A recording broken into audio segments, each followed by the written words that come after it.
উন্নত জীবনযাত্রা, অর্থনৈতিক সুযোগ এবং শিক্ষার কারণে অনেক মানুষই আমেরিকার নাগরিকত্ব চায়। তবে আমেরিকার নাগরিকত্ব পাওয়া বেশ কঠিন এবং সময় সাপেক্ষ, কারণ এর জন্য কঠোর নিয়ম ও যোগ্যতার মানদণ্ড পূরণ করতে হয়।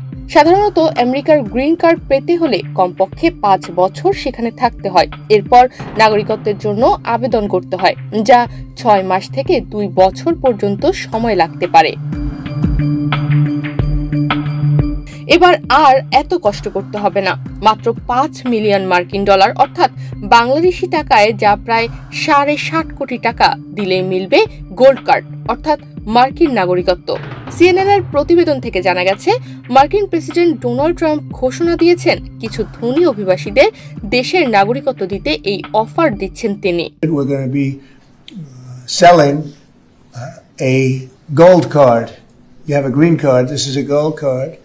We're going to be putting a price on that card of about $5 million, and that's going to give you green card privileges plus. It's going to be a route to citizenship, and wealthy people will be coming into our country by buying this card. They'll be wealthy, and they'll be successful, and they'll be spending a lot of money and paying a lot of taxes and employing a lot of people. And we think it's going to be extremely successful. Never been done before or anything like this, but it's something that we're going to be putting out over the next, would you say 2 weeks out? Do you want to say a couple of words about it? তার আশা $5 million মূল্যের এই card কমপক্ষে 10 লাখ বিক্রি হবে, আর সেই বিপুল অর্থ দিয়ে আমেরিকার যত ঋণ রয়েছে সব শোধ করবেন তিনি। And we'll be able to sell maybe 1 million of these cards, maybe more than that. And if you sell 10 million of the cards, that's a total of $50 trillion. Well, we have 35 trillion in debt. That'd be nice. So প্রতিবেদন থেকে আরো জানা যায়, এর ফলে green card ব্যবস্থার পরিবর্তন হবে। এই গোল্ড কার্ডকে বলা যায় গ্রিন কার্ডের প্রিমিয়াম সংস্করণ।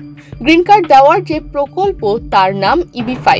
25 ফেব্রুয়ারি মঙ্গলবার ওভাল অফিস থেকে ট্রাম্প বলেন, আমরা একটি গোল্ড কার্ড বিক্রি করতে যাচ্ছি। আপনার একটি গ্রিন কার্ড আছে, তবে এটি গোল্ড কার্ড। আমরা এই গোল্ড কার্ডের দাম প্রায় $5 মিলিয়ন করতে যাচ্ছি, এবং এটি আপনাকে গ্রিন কার্ডের সুবিধা দেবে এবং একই সাথে এটি নাগরিকত্বের পথও তৈরি করবে। ধনী ব্যক্তিরা এই কার্ড কিনে আমাদের দেশে আসবেন। So the EB-5 program was really you lend some money, but it was full of nonsense, make believe, and fraud, and it was a way to get a green card that was low priced. So the president said, rather than having this sort of ridiculous EB-5 program, we're going to end the EB-5 program. We're going to replace it with the Trump Gold Card, which is really a green card gold. So they'll be able to pay $5 million to the U.S. government. They'll have to go through vetting, of course. We're going to make sure they're wonderful, world-class global citizens. They can come to America. The president can give them a green card, and they can invest in America, and we can use that money to reduce our deficit. Why do we give out lotteries of green cards? Why do we give out EB-5 for green cards? The President of the United States understands that the right answer is, why don't we eliminate the deficit of the United States of America instead? আগামী 2 সপ্তাহের মধ্যেই এই card বিক্রি শুরু হবে এবং এর মাধ্যমে লক্ষ লক্ষ কার্ড বিক্রি করা যেতে পারে বলেও তিনি পরামর্শ দেন। তবে কিভাবে এই গোল্ড কার্ড পাওয়া যাবে বা তার প্রক্রিয়া বাস্তবায়িত হবে সে সম্পর্কে এখনো কোনো স্পষ্ট ধারণা দেননি মার্কিন এই প্রেসিডেন্ট। রাশিয়ার অলিগার্কদের কাছে কার্ড বিক্রি করার কথা বিবেচনা করবেন কিনা জানতে চাইলে ট্রাম্প বলেন, হ্যাঁ, সম্ভবত আমি কিছু রাশিয়ান অভিজাতদের চিনি যারা খুব ভালো মানুষ।